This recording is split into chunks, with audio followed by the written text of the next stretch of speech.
Ooh. We doing this thing? Hello everyone. We are live broadcasting from the PHLEARN studio here in Chicago. Welcome and thank you for being here. This week's broadcast is rather monumental. We send our heartiest congratulations to PHLEARN at their first anniversary of PHLEARN Pro.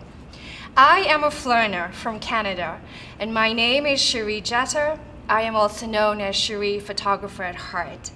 With me in the PHLEARN studio is founder, educator, and conceptual artist, Aaron Nace. Hey, Aaron. Hey. Hey. Hey, what's up? Oh, wow, this is so exciting. It's gonna be a blast. It is.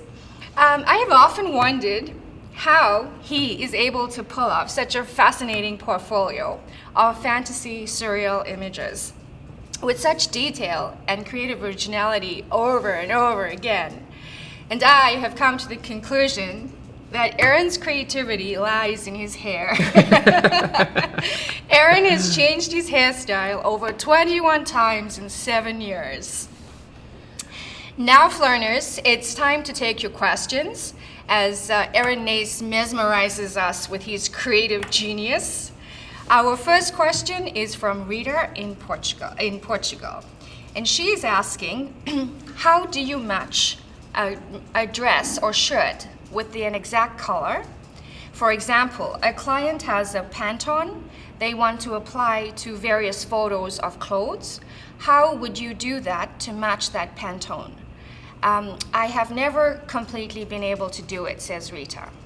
Okay, cool. So our first question, basically, the idea here is a client says, hey, I need you to match this color. I have a color specifically that we need this dress to be that color or the product to be that color. By the way, if you guys are interested in submitting your questions, we're gonna answer them live here. Go to phlearn.com/live. That's where you'll be able to submit your questions as well as your images. So if you've got images and you're like, man, there's something wrong with this portrait, I can't figure out what it is, please help me out. Just go to phlearn.com/live, submit your question, submit your image, and we're gonna be answering it here. So today we're gonna be broadcasting from noon to 2. Yay. We're taking a little bit of break and then we're back to, from 4 to 6 p.m. and that's Central Standard Time. So you got plenty of time and we're gonna be here all week long. So Monday, today, Tuesday and Wednesday, this is for everyone. This is live for the public. And then Thursday and Friday, exclusive for PHLEARN Pro subscribers. Yes, so if you've been on the fence for a while and you're like, maybe I should join PHLEARN Pro, well, it'd be a great time because Thursday and Friday are exclusive to PHLEARN Pro subscribers, which means, obviously right now, we got a lot of people trying to get their questions answered. Thursday and Friday, just Pro subscribers, so you have a much higher chance of getting your questions answered. Very good, very exciting. Very exciting. Yes. Okay, so our first question, basically, I'm gonna recap it again. Go ahead and do a little background stuff. If someone's like, hey, I got this exact color and I need to make sure that color matches, how do I do that in Photoshop? So let's go ahead and show you guys how to do it. So here in Photoshop, the first thing I'm gonna do is just open a sample image, and I'm using a free stock website. It's called Unsplash, unsplash.com. One of my favorite sites for getting free stock images. And what I'm gonna do now is just grab a sample image here, download it to the computer, and let's go ahead and pop this into Photoshop. There we go. So we'll show you exactly how to get that color match. Who asked this question again? What was the? Rita from Portugal. Rita from Portugal. All right. So Rita from Portugal, you are in luck. Okay. Now let's say your client has a, a specific color in mind. Let's just give it a. I'm just gonna have to choose a color real quick. So let's just create a new document, and there we go. And we're just going to choose a color. I'm gonna say it's this blue. So your client has said, this is the exact blue for my brand. This is PHLEARN blue, or whatever it is. How do I get this exact color into my dress or into my product? So there are a lot of ways to change colors in Photoshop. If you need to match an exact color, my suggestion is actually to use the brush tool. Oh. So color sample that color and then paint with that color on a new layer with the brush tool, and then change your blending mode of your layer to either hue or color. Right. So let's go ahead and show you guys how to do it. All right, so here we go in Photoshop. Basically what I'm gonna do is use my brush tool. So I'm gonna hit B for my brush tool, and I'm gonna hold Alt or Option to sample that color. And you can see that color is now here in my foreground color. Okay, so now let's go ahead and hit F for full screen. I'm gonna create a new layer here in Photoshop, and then with this color, I'm just gonna simply paint on top of the dress. All right, now obviously this is a live broadcast. I'm gonna try to do it quickly here. I wanna get to a bunch of people's questions, so I'm not doing like the most perfect job, but we're gonna get it pretty close there. So basically you can take this exact color and paint it over top of a dress, a product, you know, a car, whatever you photographed. There we go, almost done. And then all you need to do is change your blending mode of that layer. All right, there we go. Cool, so obviously it doesn't look that great right now, but I'm gonna change the blend mode from normal. We're gonna go down to hue. And it's gonna take the exact hue of the color that I painted and apply it directly over top of whatever you painted on. So you can see in this case, we just painted it directly over top of the dress. That looks great. But if you wanted it to be over top of the tree or whatever you wanted, you could do that as well. So basically, anytime you need to change color in Photoshop, there's a ton of ways to do it. We actually have a great pro tutorial called how to select and change any color in Photoshop. And if you need to match an exact color, my suggestion is use the brush tool, sample that color, and paint it in over top of your object. It's pretty cool. Have you ever done anything like that? Yes, I have, but not with a brush tool. Now, what would you use? Just select the color Yeah. with the dropper. Yeah. And hope for the best. Hope for the best. Yeah, well, the nice thing about this method is it's exact, right? It's like that's your exact color. So you can do something similar. I'll just show you guys this real quick. You could do something similar with a hue saturation adjustment layer. Grabbing, let's say we're gonna grab the reds here. There we go, we're gonna grab our eyedropper tool, and then I can shift those reds, you know, I can try to shift them to a blue. But in this case, I'm kind of just guessing. Yes. You know, I'm kind of just guessing, okay, that's pretty similar. So using the other method is just a lot more precise, yes. And it's, yeah, it's exact. I like it, looks pretty good. Looks pretty good, off to a pretty good start. Yes. So we have a question from Shane in Fort Smith, Okay. Arkansas, and he'd like to know, where do you learn from? He says he learns from PHLEARN. Yes. But he's curious to know where PHLEARN learns from.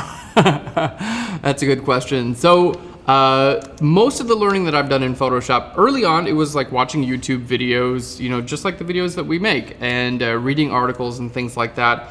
But a lot of it was just honestly opening up and playing. I like computer programs. I'm one of those people who's like a computer person. And so I would just go in there and I would go through every single menu. I would just go to File, you know, like I'm here in Photoshop, just go to File, New, Open, and I'll be like, Browse and Bridge, what is that? So I would click there and try to figure out what that was. So literally I went through every single button and every single menu item in the program and tried to figure out, like, get an idea of what those actually did. Yes. And then I would try to figure out an application for that with my work. So it's like, okay, cool. Now I know what this tool does.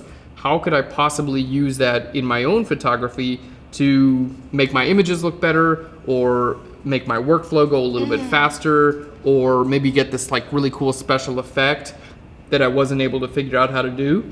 Yes. So basically just like exploring. And then I spent years doing it. You know, I've been using Photoshop now, you know, like as a professional or whatever you want to call it, for over 10 years.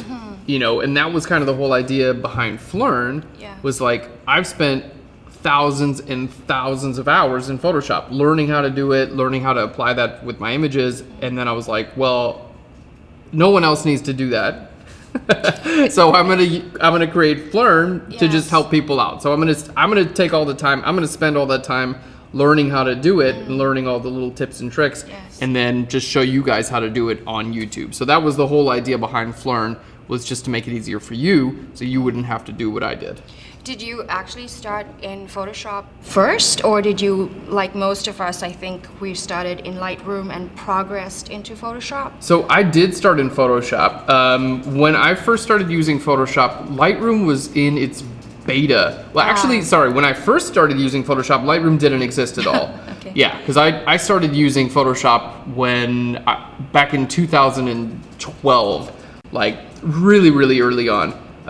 No, sorry, before that. I was using it when I was in high school. So I was using Photoshop in like 2002. Wow. Super early on. So Lightroom didn't exist. Very basic too. Yeah, super basic. But yeah, that's kind of where I started playing around. Now, we do get the question a lot of the time, like, what's the big difference between Lightroom and Photoshop? Right? You could be there all day long. I know, we could be there all day long. But I'll just say, like, in general, I use Lightroom for all my cataloging. So anytime I'm taking pictures, I'm dumping a memory card onto my computer. Organized. I do all my organization in Lightroom, and I will also do any white balance corrections. So if something comes out a little too blue, a little too orange, I'm in Lightroom doing that. Quick slider and you're fixed. Yes, exactly. Also, any big exposure adjustments, like if I blow out my sky, if the sky is way too bright, if I need to bring up my shadows a little bit, I'm going to do that on the Lightroom as well. Yeah. Do you find that you would use the exposure slider more initially, or would you go and adjust whites and then blacks and then perhaps exposure last, or would you brighten or darken the entire picture first and then, definitely pick up certain areas? That's a really good question. So I'm going to just give you guys a quick example here in Adobe Camera Raw, because this is one of my favorite examples to do, because basically I'm going to show you how to recover a sky, like, because that's super common, right? Like, it's like every picture I take, the sky is too bright, right? That's right. So I'm going to show you guys how to recover a sky, and we're going to do this in Adobe Camera Raw, but you can actually do the exact same thing in Lightroom as well. So let me just go ahead and take a second to open this up. I play around on the computer. We can keep talking so people don't get bored. Maybe a good time to invite people to PHLEARN.com live to upload their images, send more questions. We're going to be on every day this week, twice a day. So it'd be lovely to hear from you. Send your good wishes to Erin also.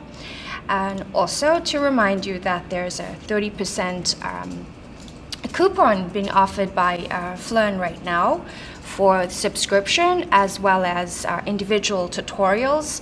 If you prefer to do that, the code is PHLEARN Live.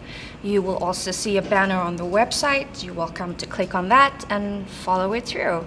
So we hope to see you on the other side. Yeah. Brilliant. You're doing such a good job as our presenter. Thank you, Erin. I'm By the so way, happy to be here. Sheree and I met, 3 weeks ago or so in Niagara Falls, in Canada. I was speaking at a conference, and Sheree was my host. And he was my mentor, my idol, my everything, my Photoshop guru.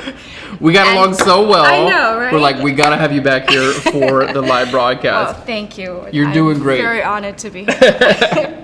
So let's go ahead, let's jump into Photoshop here. So what I've done is I've opened up an image in Adobe Camera Raw. Now, for those of you guys who are not familiar with Adobe Camera Raw, this is actually the same software that's built inside of Lightroom, in Photoshop, and in Bridge. So if you're ever editing your raw images in Lightroom, it's actually using the software inside of Lightroom called Adobe Camera Raw. And you have access to the same exact thing here in Photoshop. So everything that I'm gonna do with this image, you can do in Lightroom as well. So we talked about sometimes you take a picture and the sky is way too bright, right? It happens all the time.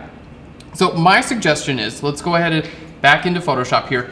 You've got a couple of tools that you can use to just select certain areas, okay? And that's the real big key, because I don't want to affect my whole image. I just want to affect the area where my sky is, you know, That's right, just where the sky needs to be changed.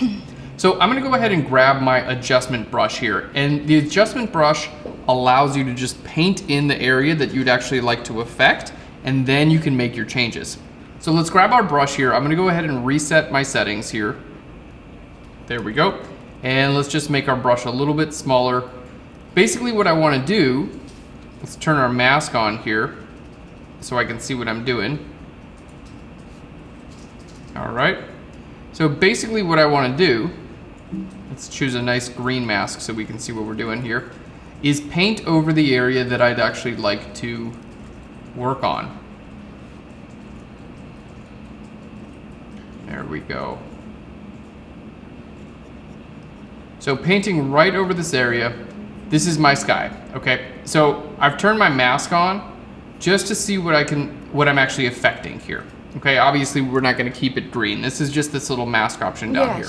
Okay, so now this is just the area that I'm gonna affect. So what I'm gonna do is I'm gonna take my highlights in that area because it's the bright part of the image, right? It's the highlights. So I'm gonna take those highlights and I'm gonna click and drag those from the right to the left and check that out. How incredible is that? Now, if I want, I can bring my exposure down a little bit.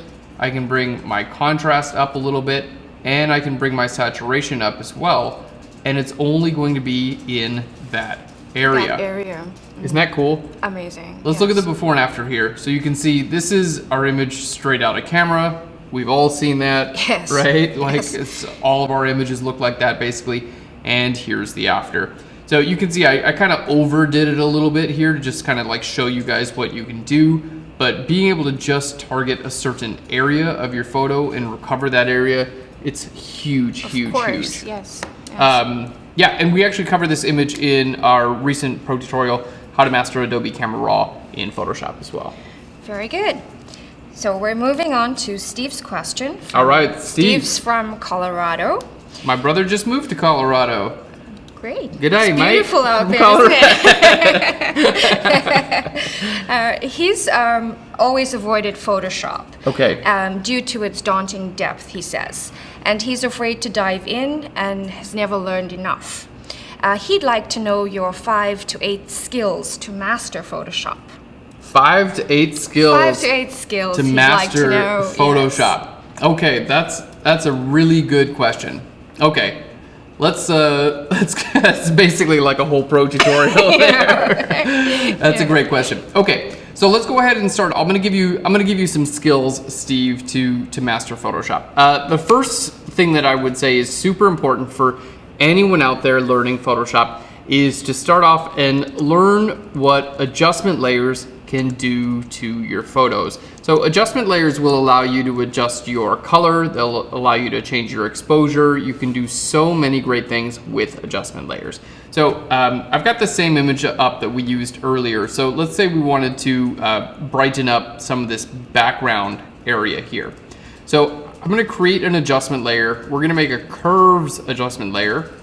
Now a curves adjustment layer you can use to affect your brightness, and you can use it to affect color as well. Right. So with our curves adjustment layer, I'm gonna grab our midpoint and we're just gonna bring this up here, just a little bit brighter. Now, the next big tip here, so our first one is adjustment layers, learn how to use adjustment layers. We've got a tutorial on it if you want any help out with that. The next one is using layer masks. Now, a layer mask will allow you to affect only a certain area of your photo. So that's a big thing, right? Because sometimes you want to brighten just this area or change the color of just that area. So a layer mask is going to help you do that. So next thing is learn how layer masks work. And basically, a layer mask works by changing the visibility of a layer. Anything that's white on a layer mask is going to be visible. Anything that's black on a layer mask is invisible. Yes. Yeah. So what I'm going to do here is I'm back in Photoshop. I made this curves adjustment layer to brighten some things up. There we go. Now I'm going to make my layer mask black. So we'll go to edit and down to fill. Let's go ahead and fill this with black. There we go. And now I'm just going to use my regular old brush tool and I'm going to paint white here on the areas that I'd like to lighten up. So you can see I'm lightening up these areas. Really, really easy to just simply paint in those areas, and I can kind of even out my exposure. There we go, and bring detail back into these areas in my background where maybe I lost a little bit of that detail before. There we go. And you can even bring in some of that detail, maybe some of the shadow detail in our subject's hair. There we go. So this is just a very, very quick example. Now we actually have a pro tutorial on how to master adjustment layers in Photoshop. So let's just turn this off and on. So you can see I'm able to paint that in just the areas that I want to brighten up and get a more even exposure. So that's using an adjustment layer, the curves adjustment layer, and a layer mask. So my next big tip would be also learn how to use layers in general. A lot of people, they see Photoshop and it can look a little bit overwhelming. Oh, yes. I totally get it because you can do a lot. My suggestion is learn how to use your layers, and anytime you want to do something new in Photoshop, create a new layer for it. So no problem creating layers. I generally, when I'm working on my documents, I've got like many layers, like 50 layers, 100 layers. Like I'm always creating layers. That just allows me to change those settings at any time. So if I don't like what I did on a layer, I can just turn it off. I don't have to go through undo history or anything like that. And that allows you to play too. You know, you can create a new layer, you can try something. If it works, great. If it doesn't work, you just turn the layer off or delete it. So that's a big suggestion, you know, makes it easier to get in. So let's go ahead and zoom in here. And let's say we wanted to like get rid of this little, you know, wrinkle in our subject's dress. So I'm gonna create a new layer, and we're gonna use a tool called the Spot Healing Brush tool. And basically what this allows me to do is simply paint over an area that I'd like to remove, and Photoshop will just kind of do the rest. So you can see it. As I paint over that, what Photoshop does is it figures out what's around that area and fills it in with a texture that's a little bit more subtle. So you can see I was able to remove that little wrinkle. It's really easy to do actually. We could continue, you know, going on here and doing this with the whole outfit if we'd like. And I'm doing that on a new layer. So I can turn this layer off or on at any point in time, and it allows me to just kind of like work backwards if I need to. So you can see all the way back to where in our previous example, I changed the color of the dress. Now we can see because I'm using layers, I'm able to bring that color back where we changed the color of the dress, and I still have that removing of that wrinkle. Because of the layer. Because of the layers. Beautiful. So really, really cool advantage of Photoshop is the ability to use layers, the ability to use layer masks to make it visible or invisible anywhere you want. And you have your layers, you can change those at any time. And as long as you save in a PSD or a TIFF, then you got your layers. Good. Yeah, they're there forever. So if, a year from now, when you're better at Photoshop, you can go back into the same image and say, oh, you know what? I actually know how to fix this and that and that. So now I can continue working on that image. You don't have to start all the way over again because all your layers are saved there for you. Very nice. Great question. Yeah. Very I'm liking this so far. Time. You're having a good time? I'm having a good time too. I hope you guys are having a good time. Again, if anyone has questions for us, for Cherie and Aaron, just go to PHLEARN.com/live. You can submit your question as well as your image. So if you're stuck with your image, you don't know what to do, just submit it on PHLEARN.com/live and we're gonna help you out. Yes, it's a wonderful opportunity this week because they get to send you their pictures and you advise them. And you get to hang out with us live. And you get to hang out with us. And you get to hang out with the wonderful Cherie, so extra bonus there. Normally you're just looking at this guy. Aw, he's so sweet. We say bonjour to Natalie in France. Natalie. And she would like to know how to make it easier to redraw hair when the background makes it difficult to select the hair of a subject correctly. How to redraw different kinds of hair, like curly hair and so forth, so that the painting is not so noticeable And what kind of brushes do you use to do that? Great question. Okay, let me just make sure this loads. Okay. And we're good to go. I know, it's the curly hair that's the most tricky for me. It is tricky. I just can never get that really nice end, the beautiful soft follicle curling. Totally. To finesse, yeah. Totally. I struggle with that too. Yeah, I completely agree. So the question is, you know, how do I repaint hair? Sometimes you want to cut a person out of their background. Sometimes, you know, you want to just put some new background in there. Sometimes you just want to add some more hair for like a flow I like reason, where you're going with that. you know, and curly hair. So I'm just looking here on, you know, on the same website. I'm on Unsplash. That's what I'm going to be using for the majority of this broadcast to find our sample images here. So let's find a couple sample images where we want to redraw some hair. All right. Good questions. All right, let's go ahead and just use this image here. There we go.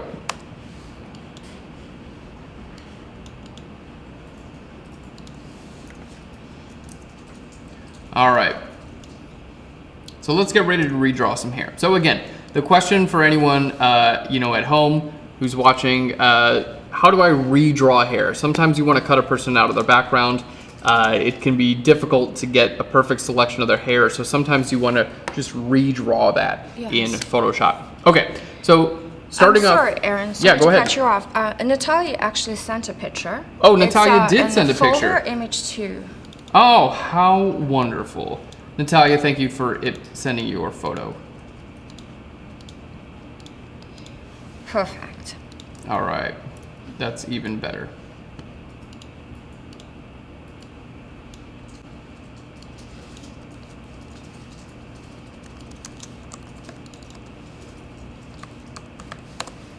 Oh, perfect. Oh. All right, let's go ahead and pull that right into Photoshop. Okay, and well, let's go ahead and start in. Let's just say we wanted to, in this case, do we want to add more hair? Was that Natalia's question? No, she was asking how to select it without it looking too photoshopped. And what brushes would you recommend for curly hair especially? For curly hair especially. Okay, that's a great question. So let's go ahead and we'll just do this a little bit. I'm gonna try to fill in some of this green background around our subjects, you know, around the subject, and that'll really get us a good use case for when we would wanna do this. So to start off with, those of you who are following along at home, I'm gonna just grab a clone stamp tool, and we're just gonna grab some of this color from the background, and I'm gonna bring it right over top of our subject's head. And the reason I'm doing this is to give us a pretty common use case of, you know, sometimes when you would actually want to redraw or make a good selection around hair. Oftentimes I find myself doing that when I'm trying to change out a background. Right. So that's why I'm starting off with this background change first, and then we'll go ahead and do the hair. Good questions. Okay, great. So we have a new background in there. Let's go ahead and figure out how to first select this hair. So let's go ahead and make this invisible and start off with our selection. Now, hair is one of those tricky things, right? Yes. It's tricky because you can't treat it as one object, really, because hair is thousands and thousands of individual objects, right? Yes. So my big suggestion is try to get the majority of the hair, the bulk of the hair, try to do that with your selection. Okay. But when it comes to all the individual hairs and the flyaway areas and things like that, that's when you want to either repaint hair or see if you can pull it from another photograph. And we'll show you guys a few different ways to do that right now. Okay, so let's go ahead and say we're gonna bring in our new layer. This is like, you know, this is us saying, okay, this is what we want our new background to be. So my first job is to create a layer mask. So putting a layer mask on this layer allows me to make it visible and invisible in certain areas. So I'm gonna paint black on my layer mask, basically just where I want the hair to show up. Right. So I'm gonna try to hide this. Now you can see it's gonna work pretty well for a lot of these areas right around our subject. But, you know, right here, starting right above the hair,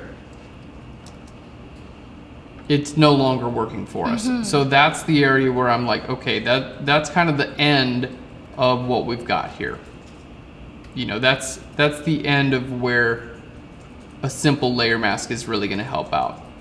Because really, no amount of like perfect masking is gonna get all these little individual hairs and things like that. That's just wishful thinking. No layer mask is gonna pick all that stuff up, unfortunately.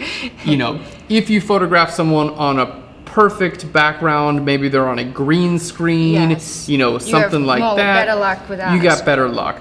But wishing that a layer mask or some tool in Photoshop is gonna pick up that background perfectly, that's, in my experience, that's just not gonna happen. But that's not a problem because we've got other ways of doing this. Okay, so here's my suggestion. We're gonna be painting some hair in Photoshop. Now, it sounds hard, but it's actually pretty easy. So I've got a couple suggestions for you, and I'm gonna start off using a regular old mouse. So if you guys are using a mouse or you're using a trackpad, whatever you have, you're definitely going to be able to do this. Okay. So let's create a new layer, and I'm gonna start by using my brush tool. So B for the brush tool, and then you wanna make sure to hold Alt or Option to sample your colors at any time, okay?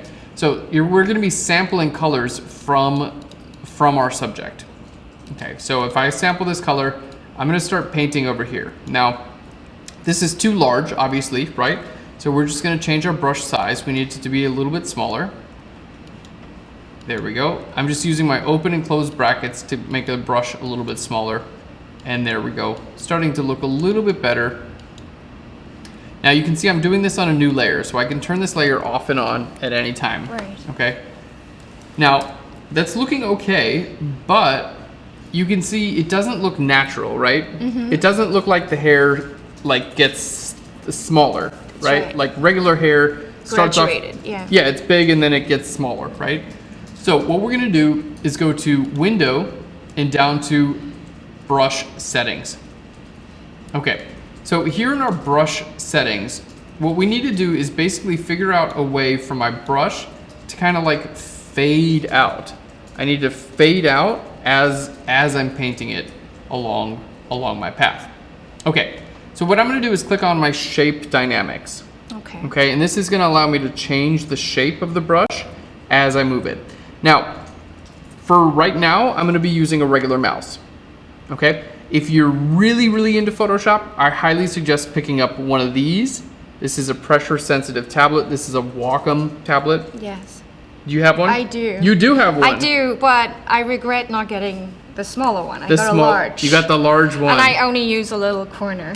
And the rest is just there. Yeah, it's one of those things where like the smaller one is actually better. Yes. I like the small one, and the reason is because the size of the tablet correlates to the size of your screen. So with a large one, you have to do this in order to make any kind of change. Yes. The small one, you move it a little bit. And I actually disabled mine, so I only use this much of mine. So I have a massive a tablet that it's not being used. You're not even just got using a it. small. I've been telling people for small years, is okay. just get the small one. It's also the least expensive one, so that's my suggestion. Anyway, the reason I do suggest using one of these is because it has pressure sensitivity. Yes. So you can the harder you press, you can have your brush be larger or smaller. So things like making hair, you can do that with just how hard you press. You don't have to go into all your advanced brush settings. You can just do that right here. So I'm gonna be doing that in just a second, but for now, let's show you the version with the mouse so you guys can understand what version we're using there. Okay, so here in my shape dynamics, okay, this is where I wanted to decide, I want this to fade out, right? I want this to get smaller. So where it says control, I'm gonna change this to fade. Okay, now fade, there we go. You're gonna see it's like pretty large and then it gets smaller. You see how it's large and then it gets smaller? But it's happening pretty quickly, right? It's like, it's large and then it gets small and then I've just got this like really small thing, right? So what you can do is you can change this number here. Right next to fade, you can change that. Let's try, it was at 25. I'm gonna change to 200. And look at that. So you can see it's larger and then it gets smaller. And then here you can change your minimum diameter as well. So you can change your minimum, maybe go down to 0%. So look at that, it's larger and then it gets smaller. Let's go ahead and change this to 600.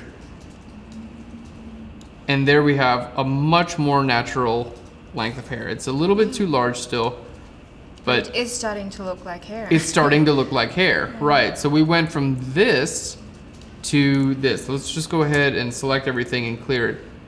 There we go, and this is just with a regular old brush. So now I can paint, you know, I can do all my curves, I can do my things like this, and it's gonna have a nice natural end. So as long as I go all the way to the end, then we're looking good. Yes. Now if you wanna do shorter hair, then you can just lower this number here, and that will give you, so 600 might be good for longer hairs. For shorter hair, maybe we'll go down to 300. And you're gonna see that's gonna work really nice for shorter hairs. So it's gonna give it a nice natural ending. Very nice.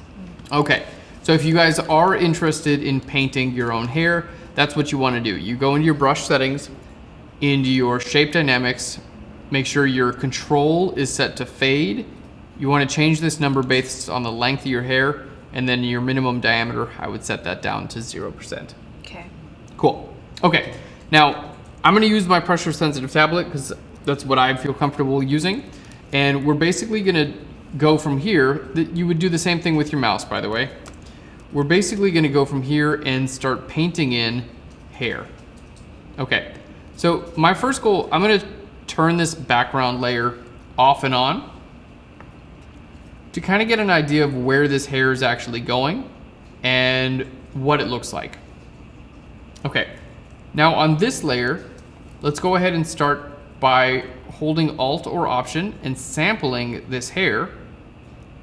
And then I'm gonna simply paint outside of where I was able to paint with my layer mask.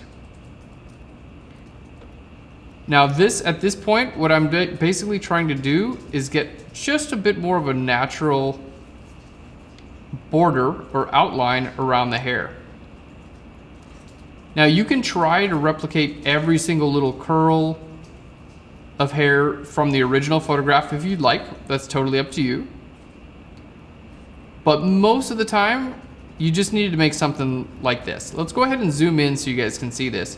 So this is the hair that literally I'm just painting that with the brush tool. Amazing. Isn't that cool? So cool. Yeah, and I mean, okay, if you're zoomed all the way in at 100%, can you maybe tell? Sure, but once you get out to like a regular level, It's completely natural. it looks from completely here. natural. You won't be able to tell at all. Okay, so a couple pieces of advice. Yes. People have different color hair, right? Like this person here has dark colored hair and also the light colored hair. highlights, There's variation. You have your highlights and then you have your shadow. So my suggestion is always start off with the darker color, paint the darker color in first, and then paint the highlights over top of that. It's gonna look more natural. Yes. So let's go ahead and, again, I'm just using my brush tool. We're gonna sample this dark color here. Okay, I'm gonna paint in some of these darker highlights or these, darker areas because I need to use this. And see, I'm just drawing in my own little curls here too. If we think there should be a curl there, or that was maybe indicative of the original photograph, again, you can always turn these off or on and kind of take a look, right? Like here, we have a little bit of a darker color curl here. Never underestimate the brush tool. You could do a lot with the brush tool. So I'm just painting these little curls in here.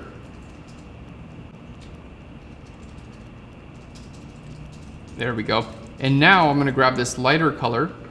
So again, just hold Alt or Option. And we're just gonna paint that in right over top. especially around around the borders here. Get the tops of the little hairs. And at this point, you're a little bit more like a painter than a photographer. But I think that's kind of fun. Oh, yes. It also gives you opportunity to fix the shape of the head. Most definitely. Were you trying to say my head needs... Not yours. I said their head, not your head. There we go. So you can kind of, paint this thing in here and, basically it'll give you a little bit of a feel for how this works. And what a lot of, what I didn't realize when I first started out is a lot of advanced retouching is actually painting like this, because sometimes you don't have the information that you need to be able to, properly remake an eye or some hair or something like that. So a lot of the time, what retouchers are doing is they're actually painting, just like I'm doing here. So you can see I'm gonna come in here, grab some more, like little curls and flyaway hairs, kind of taking some little bit of advice or whatever from the original photograph and kind of painting it in here. And again, this may look difficult, but it's really not. I'm just doing this, basically. And I don't even have to make up my own colors. I'm selecting. I'm holding Alt or Option to select the colors that are already in this photograph, and I'm just painting them in here, so I'm just adding my own. So the other reason I really like this method is because you don't need a different brush for different types of hair. Yes. It's the same brush for straight hair, the same brush for curly hair. So if this was straight hair, I would just be doing this. Long strokes. Yeah. If it's curly hair, I'm gonna do something like this. Yes. So my suggestion is start your brush stroke kind of like on the, on the inside of the hairline and just let it kind of like feather out. There we go. Get a little cue from the original image. See, we have a bunch of curled and stuff over there. And again, you have the option of, if you want to recreate some of that, you most definitely can, or you can kind of simplify it, which would be my suggestion, because, it's just less work. And again, oftentimes, if you're like super attached to a certain curl of hair, then totally go for it. But, a lot of the time you're able to get basically the same effect, make it look realistic with, with just a couple of strands here and there. It's a good idea to practice these strokes a little bit. Yeah. Before you jump in there. Yeah, for sure. And we're on a new layer, so I can turn this off or on at any time. I can change any of these things. If the edge, sometimes your edge will look a little bit too hard or a little bit too visible, just grab the eraser tool, just make a really soft edge on your eraser tool, so bring your hardness down to 0, and just tap it a couple times over here. To soften it. It'll soften it and kind of fade it out. Yes, beautiful. Yeah. So really, it's easier than you might think to make some of these hairs.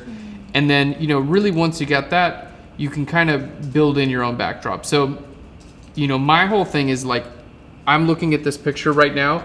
It doesn't look like that hair is fake. It doesn't look like it was photoshopped. Not at all. And I didn't have to like stress myself out about creating this perfect layer mask. And sometimes less is more in the hair situation, because it looks more natural then. I agree. Oftentimes when I'm doing retouching for clients or for my own images, oftentimes I'll just like cut off all the hair that I don't want in the picture, and I'll just paint my own endings to the hair, because hair's crazy. It's like it goes everywhere. Tell me about it. And sometimes you want that, right? But sometimes you don't. So let's go ahead and just show you guys. Here's the the before and after. We'll zoom in a little bit more so you can see. So here's our before and the after.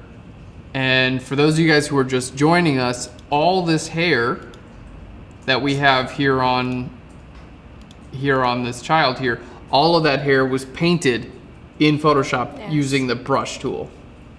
beautiful. Pretty cool stuff, huh? So cool. Yeah. I really enjoy it. I hope you guys at home are enjoying that as well as enjoying the live broadcast. Now, if anyone has any questions, where can they submit their images? At PHLEARN.com/live. That's right. Yes. PHLEARN.com/live. You can submit your images just like, remind me again, who submitted this? Natalia from France. Natalia from France submitted this image, and I hope we helped out Natalia. Just remember, if you're using a mouse, just make sure to build in fade to your brush settings, or if you feel like picking up one of these pressure-sensitive tablets, this is a Wacom Intuos Pro small tablet. Yes. I've had the same tablet for years. Small, not large. Yeah, get the small one. You can save some Yes. money, and I actually prefer the small size. Oh, it's so good. It's so good.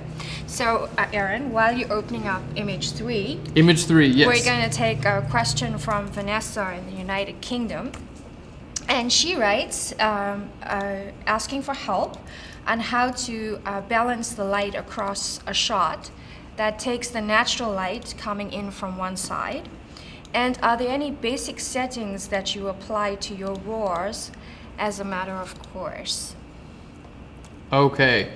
Okay, tell me that question one more time. All right, she would like to know how to balance the light across a shot that has natural light coming in from one side. Okay. And are there any basic settings that you apply to your RAWs? Okay, good question. So basic settings that I will apply to my raw photos.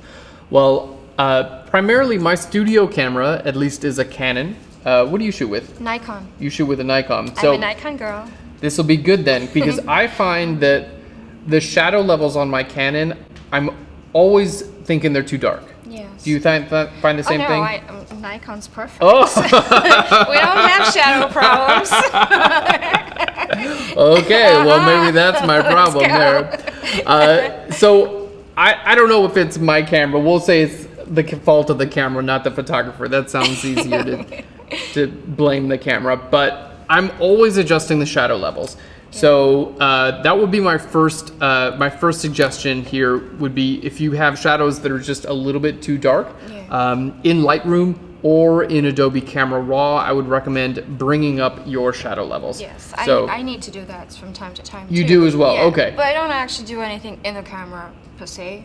I don't set up anything in the camera. Not in the camera itself. It's all post-production. Yes, in post-production. Yes, I do the same thing. So whether I'm bringing the image into Lightroom or directly into Photoshop with Yes. Adobe Camera Raw, most of the time I'm bringing up my shadow levels. Yes. That's just what I prefer. Now, let's go ahead and show you how to do this with this image. So we want to even out the light in this image. So basically, let's go ahead and start off by pointing out maybe some things that are just a little bit dark that we just want to lighten up. So we have a little bit of like a dark area here. You know, looks like the light direction was probably coming from this direction, maybe a window light or something like that. So what we're seeing is we're seeing highlights on this side of the cheek and we're seeing shadows on this side of the cheek. Now, if you guys will notice, it actually looks a little bit more natural on this subject than on this subject. And the reason for that is we are used to seeing people lit from above because of the sun, right? So that makes a lot more sense. So, you know, first thing, if you guys have never thought about this, when someone told me this, it kind of blew my mind. Like, people are used to seeing other people lit from the top. So that's why that looks natural. Anytime they're lit from the bottom, that's like, you know, Frankenstein, you know. Yeah, Halloween time. Yeah, Halloween time. Hold on, I got a little, I don't know if it's gonna work. Is this doing anything? Not too much. It's literally doing but nothing. We can see a little bit. I turned a on the flashlight chin. on to the bottom of my face. I need a stronger flashlight. Yes. Anyway, hold on. Where are you off to? I'm off to prove my point. Okay, perfect. All right, now I have a stronger light. Yes. Is it working now? Now we see it. Okay, Yes. cool. So Oh, I'm so scared. does it look scary? Very scary. Okay, so this is if you want to make someone look scary, you light them from Downwards. below. If you want them to look a little bit more natural, you light them from above, Yes. and they're going to look more natural. Let me put this back. All right. You're making me scary now. So that's, in this photograph, Yeah. that's kind of what we're seeing as well, right? So we're seeing, it's not as extreme in this photograph as what we just did here, but we're seeing that our subject to the right looks natural. The lighting looks really good because it's coming from what we perceive as a natural direction. Our subject on the left, the light is coming from the bottom of them, Right. and that's why we're seeing, that's why we're seeing Little white spots. So exactly blown out areas. exactly. So let's go ahead and show you a couple of things that you can do to work on that. So basically what we needed to take care of are a couple of highlights and a couple of our shadows. Right. So let's go ahead and start off here with our shadow levels. So what I'm going to do is create a new adjustment layer. We're going to make a curves adjustment layer. So let's grab our adjustment layer. I'm going to go to curves, and we're going to take our midpoint here and just drag that a bit brighter. Okay, so something right about there looks good. Now, the next thing that I need to do is I need a way for this layer to only be visible on the shadows, right? Because it's visible everywhere now, Yes. so it's not actually addressing the problem. Exactly. So what we're gonna do is it's something called apply image, which is a really, really great technique. Basically, it puts the image that you're looking at onto either a new layer or onto a layer mask. And in this case, we're gonna put this on a layer mask. So basically what I'm gonna say is the snapshot of the image itself, I wanna put this on the layer mask, and that's going to help define the visibility of this layer. Now this is just one way to do it. It's my favorite way, but there are more than one ways to do basically everything in Photoshop. Okay, so let's go ahead and click on the layer mask. I'm gonna go to image and down to apply image. Now here where my source is gonna be, my layer, I'm gonna choose my background layer. So let's go ahead and choose our background layer. There we go. And you can see here already that it's applying this image onto my layer mask. Now, if it doesn't do exactly what you want, just click on this invert icon, and here you can see what it's doing is effectively brightening up our shadow levels. You see that, Cherie? Yes. So, brightening up our shadow levels. Pretty cool, right? Very cool. Now, it doesn't look perfect just yet, so we need to hit OK, but we can turn this off and on, and we can see it really does a good job brightening up your shadow levels, right? So, the next thing that we want to remember is this is an adjustment layer. This is a curves adjustment layer, and you can change those curves values at any time. Anytime. Yeah. So if you made it too bright on accident, that's not a big deal, because all you have to do is go back in here and you can just change your brightness, and you can do this at any point in time. Okay. So what we've done now is we've brightened up our image. Then we told this, hey, only be visible on your shadows, Right. right? But now it's still visible over my entire image, Yes, which isn't good. which isn't good. So what do we need to do? We need to bring it down a bit. We need to bring it down a little bit, and I need to target it, right? Because I Right. only want it to affect certain areas. So I'm gonna use a layer mask to do that. Okay. Yeah, so we're gonna use a layer mask. Now, this is another really cool little tip. Sometimes, like, I have my adjustment layer here. Let's just bring up larger thumbnails here. I have my adjustment layer here, and I have my layer mask here. Do you want to see something freaky? Okay. This is what our layer mask looks like. It's an inversion of our actual photo, which I'm gonna just not look at that anymore. No. That was legitimately freaky. So this is what our layer mask looks like. Now, if you've ever run into the case, I know I have many times, when I already have a layer mask on a layer, and I don't want to, I need to make some changes, but I don't want to affect that layer mask, because I'm like, that layer mask has already got a bunch of detail in it. It's already good. Yes. So big suggestion is you can group a layer with itself and then put a layer mask on that group. So that's what I'm going to do here. So I'm going to hit Control or Command G to group this layer with itself. And then I'm going to put a black layer mask on it, and that's just going to hide everything that's inside of this group. Okay. So it's going to hide this curves adjustment layer. So I'm gonna hold Alt or Option to click on my layer mask, and that's just gonna hide it. So literally all the changes that we made so far, they're invisible. We can't see them. Right. So now what I'm gonna do is I'm gonna paint back.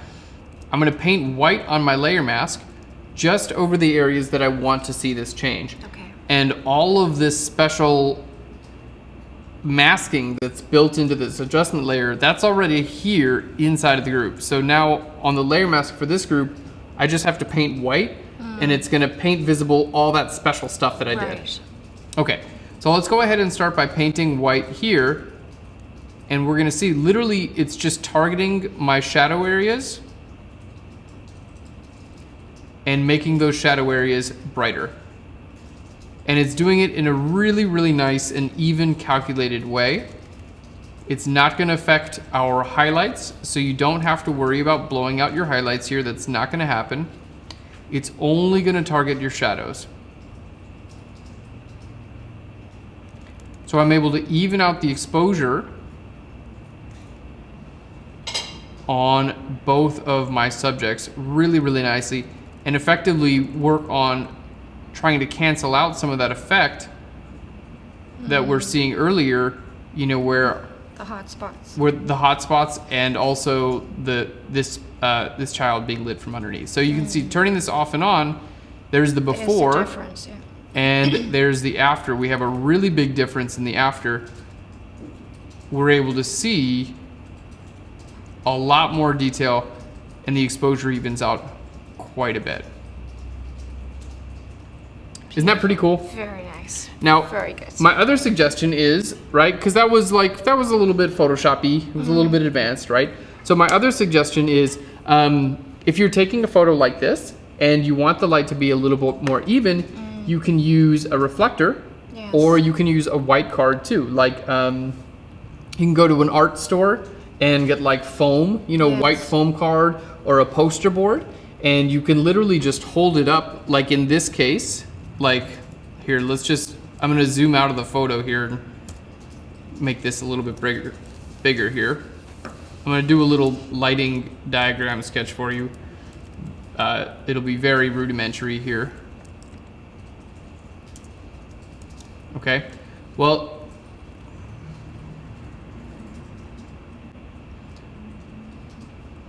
there we go. Okay. So let's say in this case that your window was right here. Okay, this is your window, this is your main light, and it's shining light directly onto your subjects.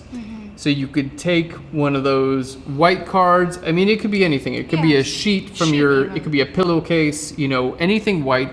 Basically, you would place that object just here, just right outside of frame if you can. You know, you want it as close to in the frame as possible. And what's gonna happen is, and this is super simple stuff, so some of you guys are probably like, yeah, totally, I've done that before. But if you've never done anything like this, what's gonna happen is the light is gonna come in from the window, and it's gonna hit this card, and it's gonna bounce, and it's gonna fill in shadows coming the other way. So it's gonna fill in those shadows. So light will... more even lit composition. Exactly. It'll even out your lighting. So for those of you who are photographing people or objects in natural light, and you find that your light from one side is just a little bit too bright, you know, getting one of those cards in there and having that bounce your light from the other direction, that can make a big difference.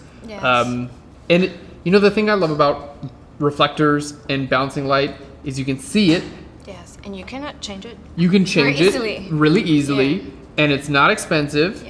And you don't have to worry about batteries. You don't have to worry about plugging anything in. You don't have to worry about buying lights and messing with soft boxes or anything like that. So pretty much anyone can do this. Pretty much anyone. Yeah. You can see it happen as you're working with it. And I think, you know, if anyone is starting to think about getting into lighting, they're into their photography, but they're like, I want to take it one step farther.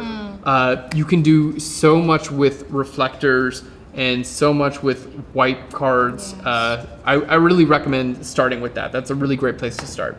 In fact, for this broadcast, I wish I had a little. Look around. I wish I had a little camera here for this broadcast. I mean, you guys are looking at us through these cameras, but we have white walls all around us here. We have these temporary white walls that we put up, and they're bouncing all the light that's coming in from the windows behind us, and they're filling in our shadows from the front. Yes. So we got basically the same concept the same setup going on here for this broadcast. Yes.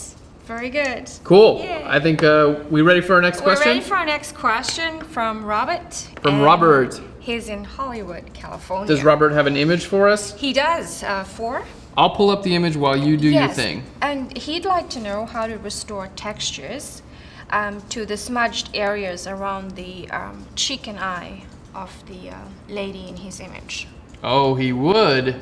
Yeah. All right. Well, Robert is in luck. Do you know how to do that?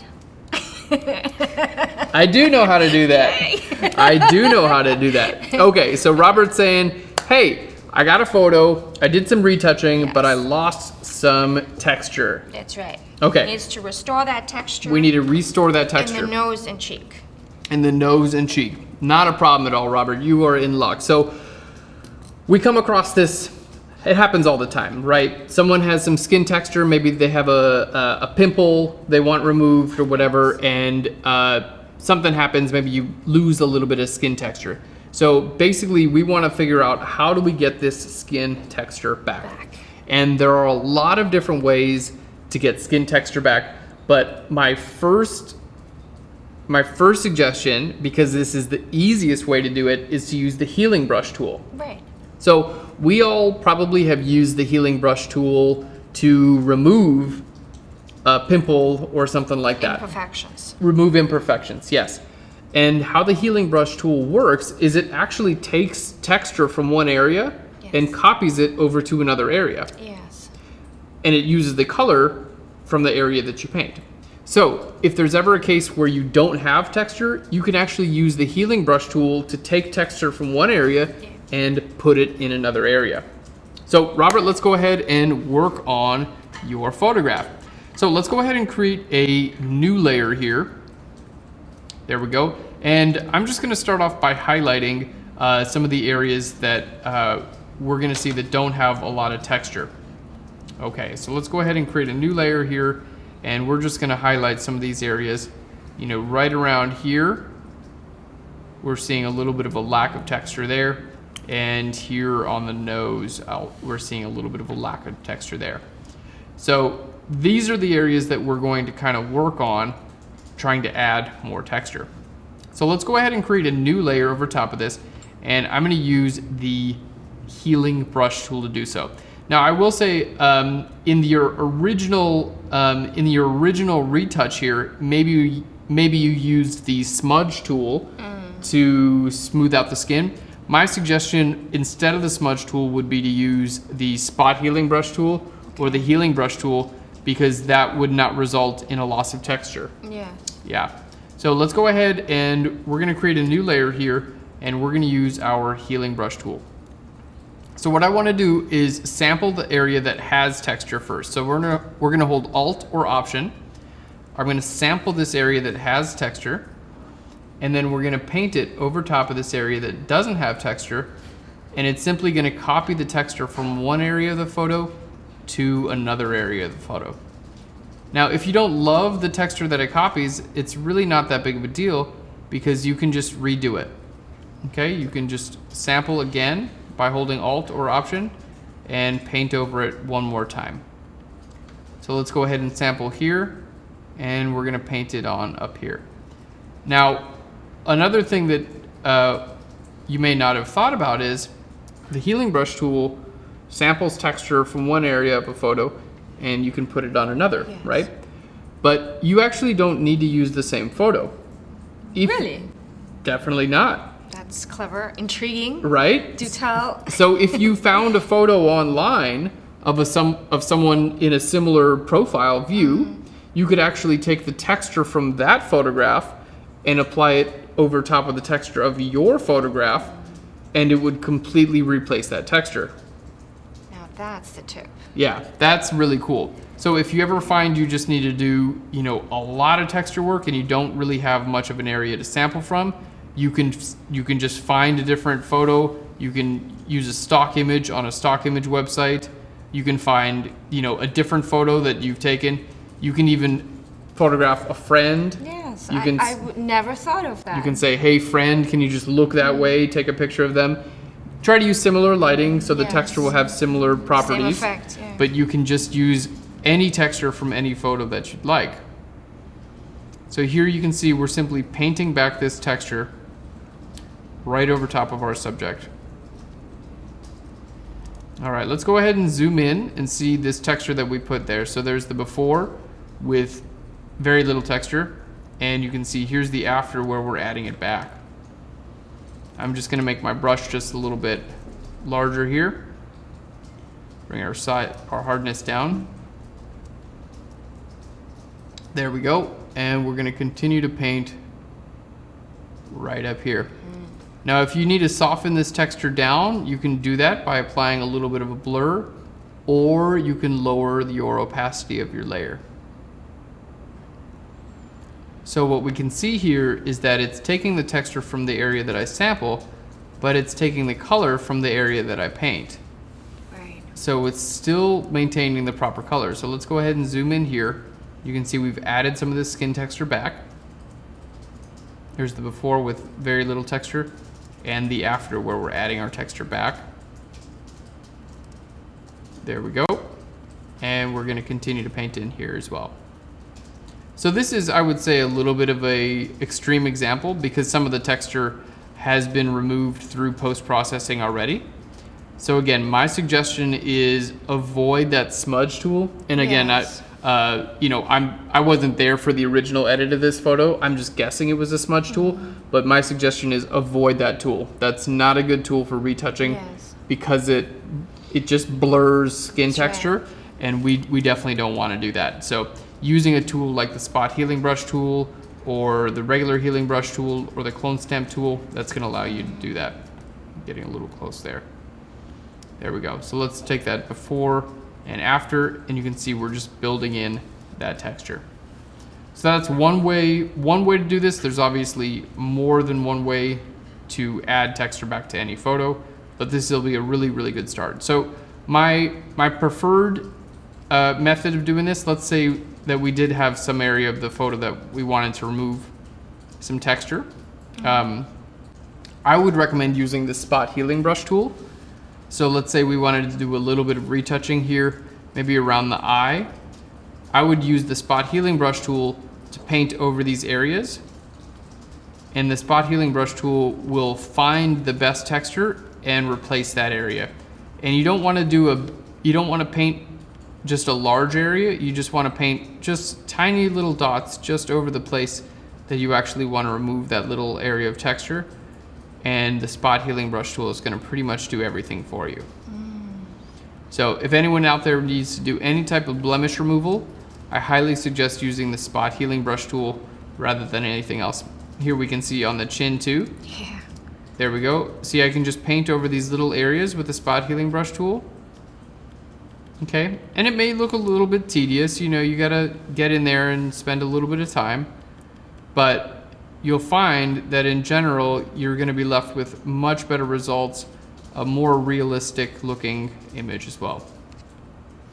Now, I do have a suggestion as well for the photography part of things as well. So, sometimes you're photographing people who have very smooth skin, and sometimes you're photographing people who don't have very smooth skin. So if you're photographing a person who does not have smooth skin, what you can do is you can use your lighting to make that skin look even more smooth. Yeah, you can make it look softer. So you want to avoid using hard light sources, and you want to avoid using anything that's too directional from the side. Right. So if you're photographing this person outside, you want to look for shade. Put them under a shade of a tree. Right. That's going to even out the light. You also, if it's an option, you want to look for a cloudy, overcast day. So that's going to be very diffused light, and that's going to make any type of texture on their skin. That's going to make it more subtle. Smoother. Yes. Now, if you're photographing this person indoors or in a studio setting, what you want to do is put the light coming from the front, and that's going to flatten out any texture in a person's face. You see it a lot of times, fashion images, where like people are photographed directly from the front and they have a hard shadow behind them. Right. That's a big benefit of that type of lighting, is it will hide basically any imperfection in skin, and you don't have to do much retouching at all.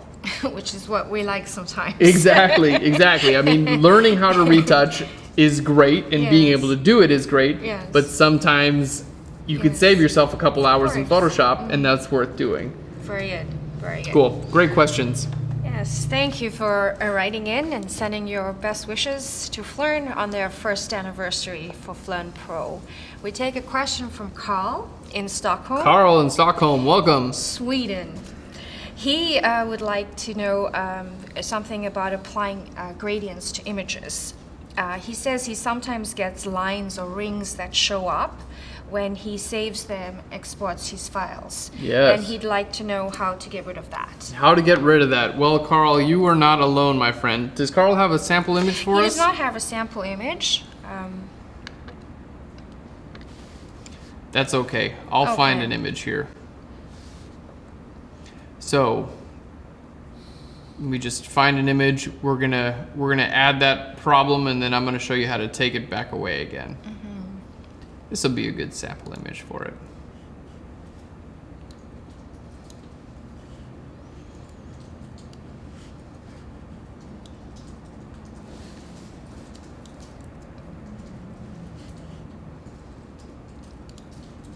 I've never had a problem like this saving You've never a file had? with rings, or I'm not even sure.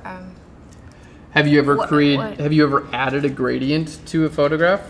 Maybe once or twice. Maybe once or twice. But I don't remember having a problem Having in this issue? saving or exporting it. So I'm really excited to see what you're gonna show us. Yeah, so what's this problem? So I've got a sample image up, but first let's go ahead and talk about the problem and talk about why this exists. And hopefully some of you guys out there have had a similar issue. I know I have. Okay. So the problem comes when you're adding a gradient in Photoshop. And sometimes we'll have a linear gradient, you know, maybe coming from the top down. Like if you want to darken a sky, something like that is a good example there. Or sometimes you want to add a radial gradient around a subject, and that'll make it like you're adding a vignette, basically. A lot of the time we see this with vignetting. Right. Okay. Now, there are a couple things that will produce this effect. The main culprit here is that when you're adding a gradient in Photoshop, if you're working on an 8-bit image, so this is a JPEG, an 8-bit JPEG, then you only have 256 levels of gray to go from black all the way to white. Right. And 256 isn't that many. No. It's not that many. So basically, each one of those little lines that you see in your gradient, that's a new color. No. So if you're going... Like banding effect. The banding effect, that's what we're talking about. I know what you're talking about. Now we know what we're talking about. It's that banding effect. Okay. So if you're working on a JPEG, an 8-bit JPEG, you don't have that many levels to go from white all the way to black. Right. Okay. So you wind up seeing those levels. Okay. So the first thing that you want to do if you're going to be creating this effect is you want to work on your image in 16-bit. If ever possible. So that means working directly on your raw photo if possible. Yes. If not, if you're starting off with a JPEG, that's fine. You can actually convert it to 16-bit in Photoshop. Now would 32 be even better?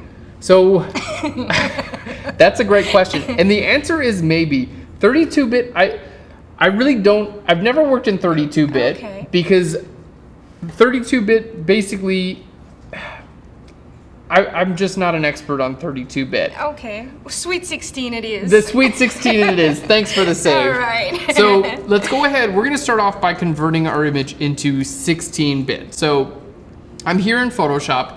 Now we've opened up our image. This was a JPEG. I just pulled this off the internet here.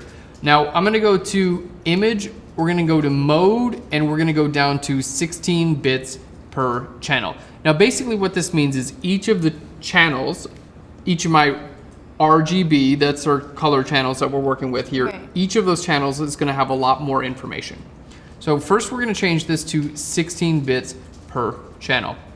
Okay, now let's address our next part of this. Okay. So even at 16-bit, a lot of the time you will see those lines appear anytime you're adding a gradient. So one thing that you can do to help out those lines is you can add a little bit of noise to that gradient, and that counteract it. It counteracts it. It kind of like breaks up that noise. Right. So let's go ahead and see what we can do here. I'm going to start off, we're going to create a new layer. I'm going to hit G for my gradient tool, and I'm just going to choose a fairly dark, there we go, a fairly dark desaturated blue. We'll choose a radial gradient, and let me just reverse this. What I'm trying to do is replicate our banding here. Okay. And we just change this back into 8-bit, so the banding will be a little bit more extreme. All right, I'm zooming in, still having a little bit of a hard time finding it. All right, what I may need to do here is just work on just really replicating this if I can. Because sometimes you see this banding and sometimes you don't, right? Mm-hmm. So I'm going to try to just replicate this banding if I can. Okay, I see it now. You see it now? Yeah. Yeah, I'm starting to see it too. Hopefully, I know this is a live broadcast, so hopefully you guys at home can see it. Now, I'm going to bring our levels adjustment here. I'm going to see if I can, yeah, there we go. Now we can really start to see this banding. Can you guys see it?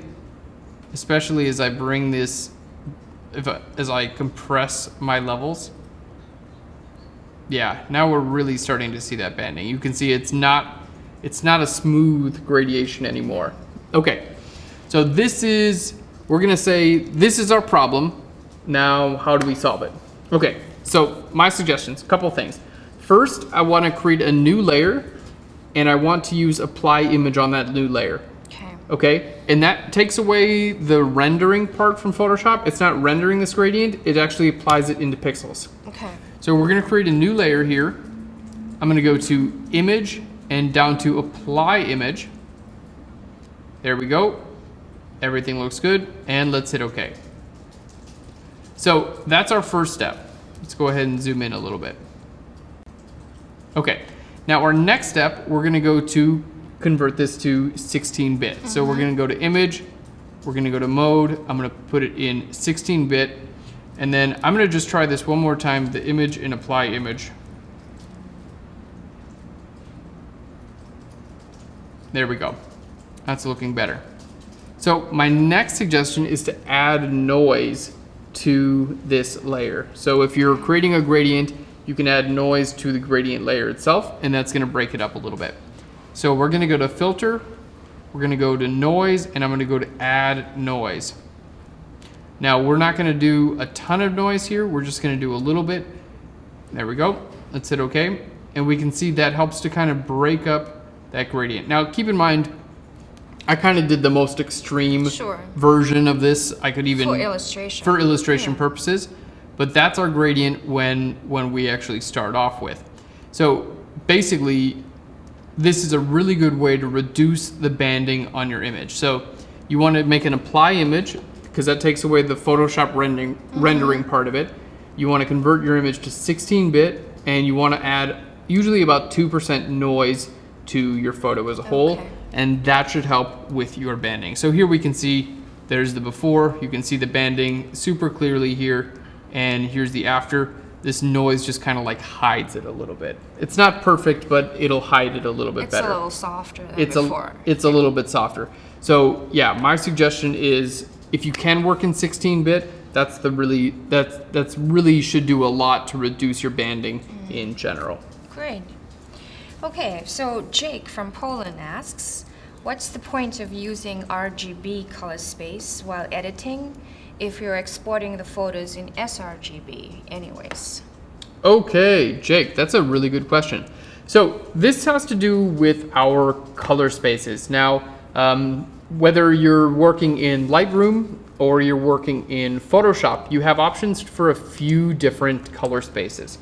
So different color spaces allow you to use different amounts of color. So a large color space like Adobe RGB 1998. Let's just jump into Photoshop here and I'll show you how to choose your color space in Photoshop. So here in Photoshop, I'm going to go to Edit and down to Color Settings. There we go. Now here in my working spaces, I can click here and you can see I have a lot of different options for my color space. So not only is there regular RGB and sRGB, but I have all these other ones as well. Now the common color spaces that we're going to be using to edit are Adobe RGB 1998, also Pro Photo RGB, and sRGB. Okay, so what's the difference between them and why do we use some over the others? So a color space like Adobe RGB 1998 is a large color space, meaning it lets you use a lot of colors. Okay, so that's really the ideal color space for editing your photos. Right. Because you want to edit with as many possible colors, right? Now, the only reason sRGB exists, the only reason we would ever save our images in sRGB is because some devices and some programs can't read the color space like Adobe RGB 1998. They can't read that many colors. They don't know what to do with those colors. Right. So, for instance, web browsers, Firefox, Chrome, Safari, web browsers use the color space sRGB to read the colors of your images. Okay. So we're editing in a space that allows us to use as many colors as possible. But when it comes time to save those images for the web, we have to save them out for the web in a way that the web knows how to read those colors. So that's why we're saving images out in sRGB. So we're editing with the most colors, and then when it comes time to save for the web, that's going to be sRGB. But it's still important to edit using the most possible colors because you have, like, those colors sometimes will show up in your prints. If you do your print, you don't want to work on your image in a small color space and then go to print, and you're not going to be able to print with as wide of a gamut. So these things are important. Not only that, but when we're editing and working with our images in Photoshop, working with more information is always going to be a plus because sometimes you have to push that information. Like you have those shadow values that you need to push brighter, and if you're working with a limited color space or a limited bit depth, like if you're working in 8-bit rather than 16-bit, if you try to make your shadows brighter, they're not going to look as normal because you're not using as much information as you possibly could. That's right. Yeah. So I always recommend working in the largest color space available. Most people are going to be using Adobe RGB 1998. You can also use Pro Photo RGB, and then when it comes out time to save for the web, I'll show you how to do it. So my suggestion on saving for the web is you're going to want to go to File, in Photoshop anyway, go to File, down to Export, and you want to go to Save for Web right here. Save for Web. Now in this dialog, this is why I really like this dialog box. Just going to take a second to save this out.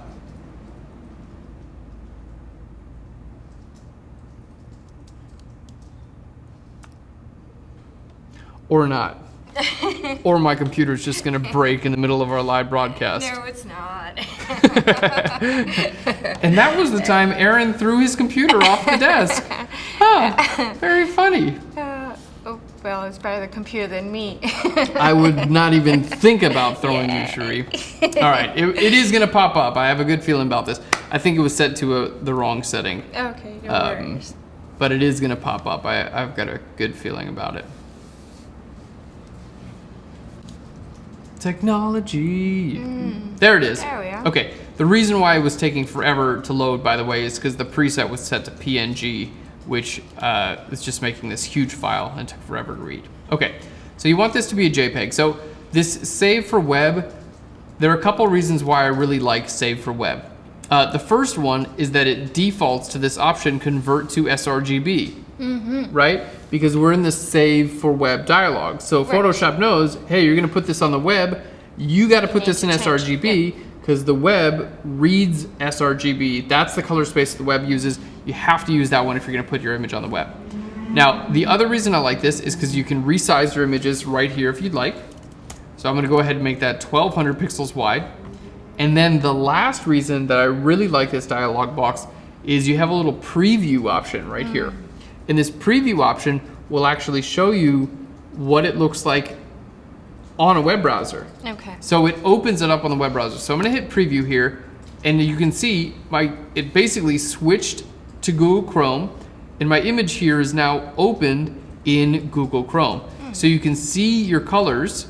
That's pretty decent too. It's pretty good, right? Yeah. You can see your colors exactly how they are. You got your little bit of code right there. It tells you your dimensions, tells you your size. You can see exactly how your image is going to look on the web before you actually upload it. Sure. You know, so if you're going to put this on social media, your portfolio website or whatever, I highly suggest clicking on that little preview icon. Very good. And that's just going to give you that peace of mind. You're going to know when it comes time to put this on the internet, this is exactly how it's going to look. Yes. Good question. Very good question. We're staying there with Daniel from Columbia, South Carolina. Yeah. And he's asking about sharpening the pictures. He says when you sharpen for output, let's say for the web, should you sharpen after adding the grain or before? And should you be sharpening grain or adding grain as a final step? Okay, so for web input. Okay, for web. And I guess it's not, is this grain, is that tied to our other question about the gradient? This is its own question. But it's web related. Okay. So if you are adding grain to your images, I recommend doing that last. Okay. Because if you sharpen your image with the grain on, you hear the sirens outside? What's going on? We just live near it's a busy street out there. So if you sharpen your images after you add your grain, you're going to be sharpening your grain as well, rather than sharpening the detail that's in your photo. So if you are adding grain, I highly suggest doing that last. And that includes resizing, because if you add grain and your image is full size, and then you export an image out this big, well, guess what? All your grain gets shrunk as well. Yes. So you're not gonna see that effect. So resize, and then sharpen, and then add your grain. That's my— Sounds good. Yeah, that's my suggestion. Cheers to adding grain after sharpening. So Aaron, while you open image 5. Image 5, yes. We've heard from Angela in Houston, Texas. And she's asking to learn more about colorizing black and white photos. She says there are so few videos on YouTube about this subject, and in the books that she's bought, she hasn't been able to find what she needs. And she said this is a picture she attempted, and it doesn't look very artistic to her. She'd like to know if you have any tips to give. Okay, Angela from Houston, thanks for writing in. First of all, Angela, I think you did a great job coloring this image from black to white. Yes. Black and white to color. You know, I would say one of the reasons why you're not going to find a whole lot of information out there is because it's really hard to do. Converting an image from black to white into color is super difficult. It's very difficult for me, and I'm like a Photoshop nerd. Like, I love this stuff, but it's super difficult. And the reason is there are a lot of colors. There are hundreds of millions of colors out there. And when you're recoloring an image, basically you have to make all those colors yourself. That's right. Right? So the people who are going to be the best at this are people who are natural painters. If someone can go to a blank canvas and just paint a beautiful image and know what colors to use and bring those colors to the canvas themselves, they're going to be really good at this. And when this is done professionally, most of the time it's painters that are doing it. People who have studied color theory, people who have, devoted their life to it. So I think you actually did a really great job here. The image does look really, really good. And, based on what you would be doing, that's probably pretty much the same thing that I would be doing. Yes. So yeah, this is a tricky one for me because this is not something that I'm personally good at. I've tried it a few times and I have not been happy with the results that I've been able to achieve. And I haven't found any hacks for it. My whole thing is like, okay, well, I guess I don't know color as well as, you know, a professional painter would know color. I will go ahead and do a little bit of work on this just to see what I can do here. But in my opinion, I think you actually did a great job coloring this. I like it too. Okay, so to start off with, basically, if someone, you know, was doing this at their, you know, at their house and wanted to do this on their own, basically my suggestion would be to use the brush tool on a new layer. Okay, let's go ahead and grab a color here. Let's start painting in. There we go. And I'm going to change my layer brush mode from normal down to color. Okay, so the process itself, in my opinion, is not particularly it's not technically very difficult. It's one of those artistically difficult things where you're basically, you know, deciding what all these colors should be. Now, colors are very different. You can also try hue blending mode as well. Oh, no, because it brings the saturation from the color. So colors are very different in their highlights and in their midtones and in their shadows.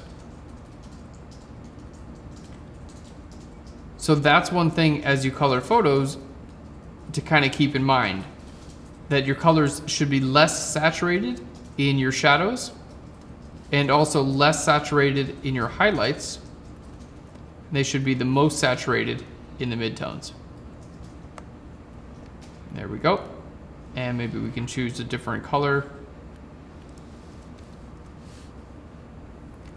I'm actually curious on how Angela colored this because I think she actually did a really good job. Especially stripes. There are so many and they're so intricate. I know, right? Yeah. I don't know why I started with these. But basically this is the only way that I know how to do this. Now, again, I am not a professional. This is not something that I do professionally. Recoloring images. There are professionals out there who do this sort of thing. So if anyone else has, you know, other good methods, or they've come across great YouTube videos on it, or great articles on the web, please link it up in the chat so we can help everyone out. All right, there we go. So we'll say, okay, that's our colors for this. Now, next we're gonna come to our subject's face. Now, my suggestion here, again, because I'm just not like I'm not a professional painter. I'm not a wizard when it comes to color. So my suggestion would be to find someone who has a relatively similar skin tone as your subject and actually borrow color from that person and try to put it over top of your image. So let's see what we have here. There we go. We can just use the color from this image, provided everyone's okay with that. There we go. Let's grab our lasso tool. And I'm actually just gonna take our subject. So you do all kinds of weird stuff in Photoshop, but I'm gonna take our subject from this photo. Yes. Is this weird what I'm doing? No, it's just the joys of Photoshop. Okay, and yeah. You can do stuff like this. You can do stuff like this. Yes. All right, so I'm gonna duplicate this subject's head. I'm sorry, I know I'm just removing someone's head. It's in the name of education. It's in the name of education. So we're taking the colors from here, and I'm gonna change this layer blend mode from normal down to color. Okay, so now basically what we have is this face is just a color, it's just for color. So I'm gonna flip this horizontally and I'm gonna try to put it over top of this face here to try to at least get me in the right ballpark. you know, this might not be a perfect way to do this, but this will get me in the ballpark. So we'll say, you know what, this is probably, you know, at least this is good skin tone, at least for this area here. So basically pulling that in, and then, you know, once you have decent skin tone in your image here, you can kind of take that and run with it a little bit. So I'm just going to kind of take this color and apply it over top of our other colors. I just have my layer set to color here. There we go. So I'm kind of using that original image as a guideline of, you know, trying to figure out what colors we may have here in this image.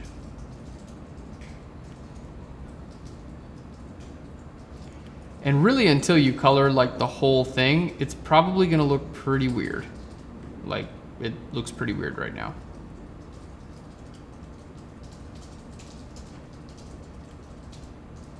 There we go. So kind of going piece by piece and then pulling information, you know, from the photographs as well. So pulling photographs of trees, of grass, you know, trying to use the colors of existing photographs in these images as well.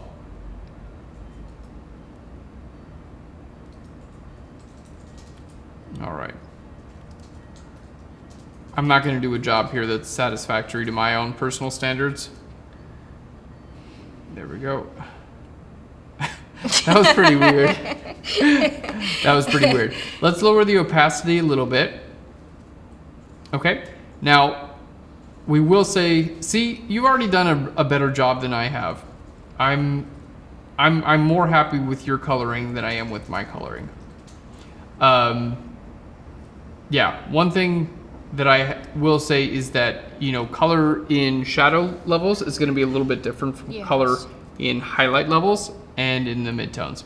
So we can work on those colors as well. Now, if you're not happy with this color range that I've chosen for the skin here, you can always change your colors by using hue saturation. So if you want to put a little bit more towards magenta, you can most definitely do that. We can change our saturation here as well. All right, so here I'm going to create another color.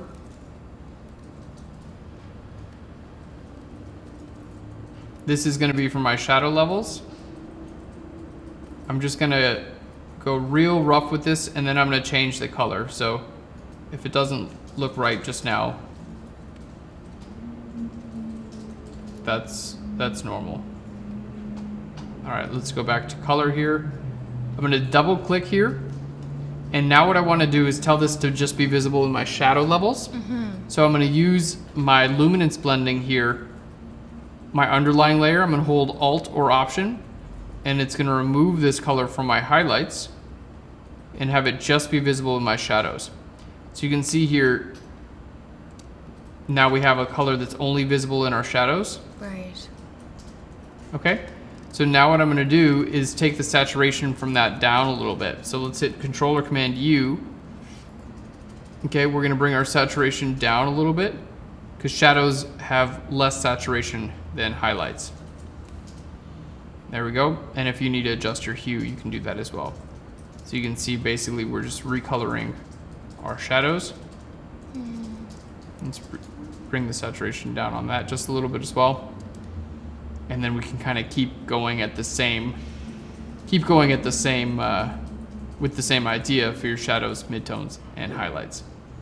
So, really quick question. I hope the chat was lighting up with some great resources on recoloring black and white photos. Yes. Again, I have literally never been happy with the results that I've done recoloring a black and white photo. So I sincerely hope that there's someone out there who's really actually good at it. Oh, you did a good job, and who's Aaron. teaching That's pretty awesome. If you had more time, I'm sure you would spice it up some more. But I like it. It's taking shape. Thank you very much. Yes. That was very nice of you. Moral of the story is it's super hard to do. Oh, yes. And anytime you see someone who's done this well, give them a big thumbs up, because I've always struggled with it. Especially if you have nothing to reference it to. Yes. So you probably don't know if that's a little darker or lighter by nature, or, you know, it's sort of winging it and playing around. Playing around for without sure. a reference. That's crazy. But if you are doing something like this, I would recommend keeping all of your colors on separate layers if possible. So like keeping all your skin tone on one layer, keeping your trees on another layer. And the reason is, as you start to add more colors, you may need to change, like if you choose a green for your trees that has a little bit of blue in it, like maybe it was a bright blue day, you might need to change the hue slightly of your skin tones to reflect the color lights. Temperature of that day as well. So make sure that all those are on different layers so you can change them subtly to match each other later. Fascinating. Good question. Yeah, good question. Very good question. Very detailed. So, Nicholas from Chicago. All right, Nicholas from Chicago. We are broadcasting. We're in Chicago as well. Yes, we are. Hi, Nicholas. He says he's watched your photo channel, your PHLEARN channel. It's inspired him so much that he's taken up photography at Columbia College. Hey, congratulations. Yes, and he's becoming a professional graphic designer and photographer, and he thanks you. Well, thank you so Yes. much. He would like to know, what are your creative inspirations? My creative inspirations. Well, man, I gotta say, they come at the most random places, and I gotta say, a lot of the time, my creative inspiration, a lot of that happens based on my own personal mental state. Right. So if I'm stressed out, it just doesn't happen at all.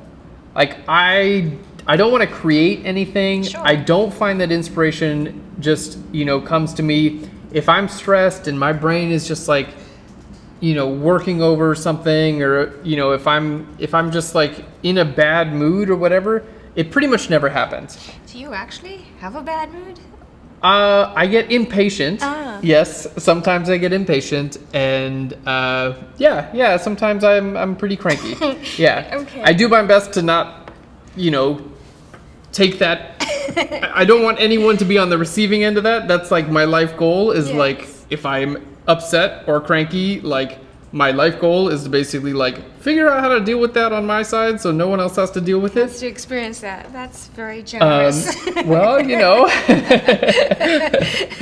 live and learn, right? Yes. So yes, but of course of course I get upset. Yeah.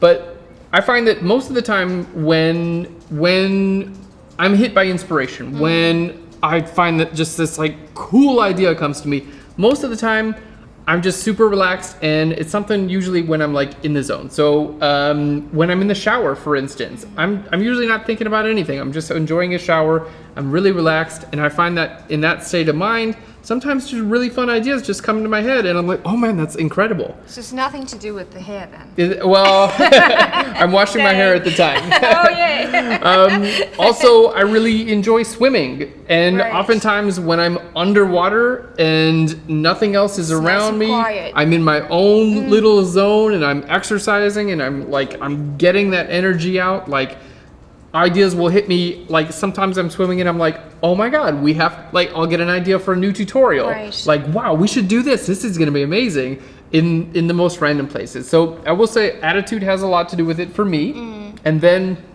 also just exposing myself to different types of art.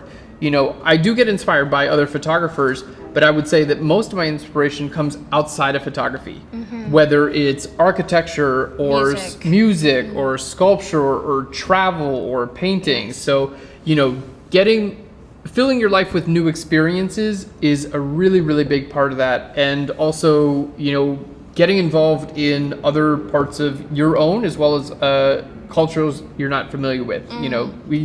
We live in Chicago. Nicholas, you and I both live in Chicago, and we have an incredible museum downtown, the Art Institute. And sometimes when I'm, feeling in the need of being around, you know, that inspiration, I'll head on down to the Art Institute and, you know, sit with incredible artists throughout history, and I find myself leaving there inspired pretty much every single time. So really good question. And then for those of you guys who don't have the Art Institute, you know, we all have the internet, so like you never have to leave home. yeah, but surprisingly it's usually not photography that inspires me. Usually when I'm looking at other photography, honestly, I'm comparing my own photography to that. Yes, I know, it's inevitable. And that stresses me out, which that's doing the opposite of inspiring me. But if I'm looking at a painting or a sculpture, I don't do painting or sculpture professionally, so I'm not comparing myself to that, so I'm not stressing about it. I'm just like, that's cool. Bing! The inspiration turns on. Nice. Very good. Good question. Thank you. Very good question, yes. Christina from Austria has sent a picture. Oh, great. So it's image 6. And she says, "Hi, Erin. I've been learning so much from your videos. Thank you for the awesome lessons. This image has been challenging for me for a while. I can't get the light appears in areas. Wait, I'm sorry. I can't make the light areas pop more. I'm struggling with applying dehaze. How do I make it more dramatic?" Okay, good question. So basically the lighting is a little bit, you want the light to pop a little bit more, and and she's struggling with the dehazing tool. With dehaze a little bit. Yes. Okay. She'd like her picture to look more dramatic in the end. Look a little bit more dramatic. Okay, good. So here we are, we've opened up the picture in Photoshop. Now, for those of you guys who are Lightroom users, you'll know that Dehaze is a slider within Lightroom. We were joking about that yesterday. Yeah, we were, because it's hazy in Chicago. We're like, you can actually access the same thing here in Photoshop. You just have to go through the Adobe Camera Raw dialog. So I'm gonna go ahead and just duplicate my background layer and go to Filter, and down to Camera Raw Filter. So you can open this up at any time within Photoshop. Let's just make that a little bit smaller here. Now we do have options for dehaze. There we go. I just need to find it. And I just need to make sure that my, I need to make sure that my, I'm trying to find it right now. I may not have updated to the most recent version of Adobe Camera Raw on this computer. Oh, here it is. They moved it. I did update and they moved it. Okay, so here it is. It's right down here in just your basic adjustments within Adobe Camera Raw. So for those of you guys who don't know, they just updated Adobe Camera Raw. It's been a while since their last update. They just recently updated it and they moved some things around. So your dehaze slider basically is right here. And the whole idea behind the dehaze slider is it takes those, you know, neutral grays and it tries to just add contrast to those areas. And it will also increase your saturation. So if you do have like a hazy day or something like this, this is a good place, a really good place to start. So in this case, we are gonna bring up our dehaze just a little bit and that should help us out. Now, you know, we are losing a little bit of detail here in, you know, here in our background. And that's, honestly, that's something that, you know, if we go too far with our dehaze filter, it's really just not gonna look very good. So I wouldn't recommend overdoing it. And oftentimes that means we're just gonna have to find a balance, you know, something that is gonna work for our image as a whole, but might not be perfect for every single part of the photograph itself. Now, the next thing that I would recommend doing here, and we can do this in, let's just go ahead and hit OK so we can do the rest in Photoshop. Okay, so my next suggestion would be to add a bit of contrast here to the foreground, because our background has quite a bit of contrast, especially the sky. I'm gonna grab an adjustment layer here, brightness/contrast, and increase our contrast. And I'm gonna increase our brightness just a little bit as well. Okay, so let's go ahead and close that down. Now, obviously this is visible on our entire image. So what I'm going to do is use my layer mask to make it just visible here in the foreground. Right. So let's invert our layer mask by hitting Control or Command I on our layer mask. Now keep in mind I'm using an adjustment layer here, okay? So any changes that I make to this adjustment layer can be changed at any time. So this is, one of my big tips of using Photoshop is learn those adjustment layers, because you can make these changes and you're not tied to them. You can change anytime. There we go. Now I'm going to hold Shift and click on my layer mask, which is just going to turn our layer mask off and on, so I can kind of get an idea of how this is going to look for the rest of my image. And now I'm just going to add just a little bit there in our background as well. And this is just going to add a little bit more to our contrast. There we go. I think we're looking really nice. Now, as far as our light is concerned, I'm going to add a little bit more light to parts of our image. Okay. So what I'm going to do is I'm going to create a curves adjustment layer and just brighten things up a little bit. And then I want to make that only visible on the highlights. So much like we did with the images of the babies earlier, where we had it just visible on the shadows. Right. Now I'm going to use the same opposite. idea. We're going to do the opposite to have it just visible on the highlights. Right. And that's going to enhance the light a little bit more. Okay. So let's go ahead and grab a curves adjustment layer. Now here in our curves adjustment layer, to make things brighter, grab your center point and drag that up. All right.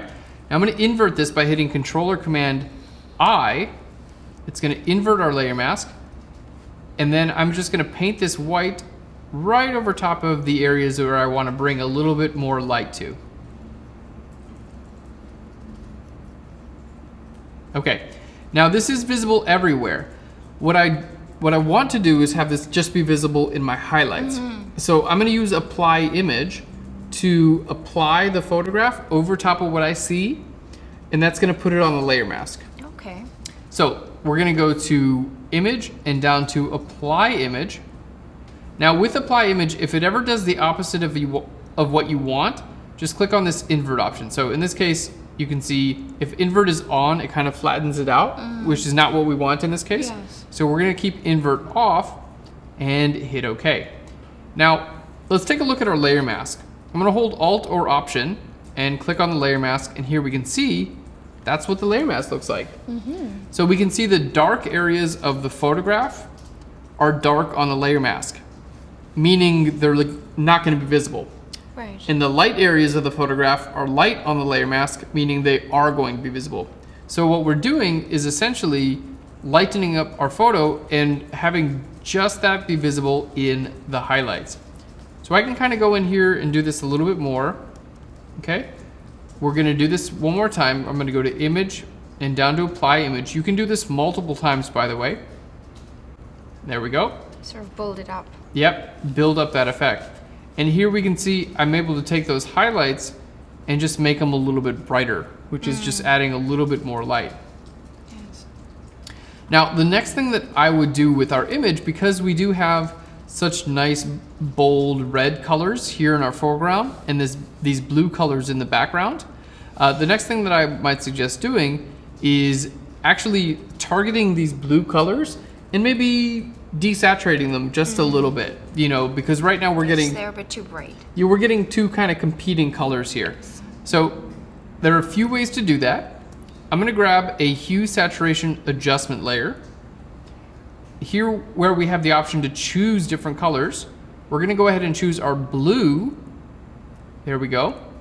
Now I'm going to use my eyedropper here, and we're going to grab the blues that I actually want to choose. So you can refine your colors here. And we're going to bring our saturation down just a little bit. There we go. I think that's looking really, really nice. So with that, you can see we're able to reduce the saturation of those blues just a little bit. And that kind of helps bring the focus back to our foreground. Right. Yeah, really, really nice. So let's go ahead and take a look. I'm going to group those together. So some small changes here. There's our before. You can see just a little bit. You mentioned you wanted it to be a little bit more Dramatic. dramatic.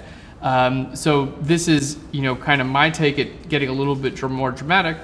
But in my opinion, I've overdone it a little bit. It looks a little bit too much.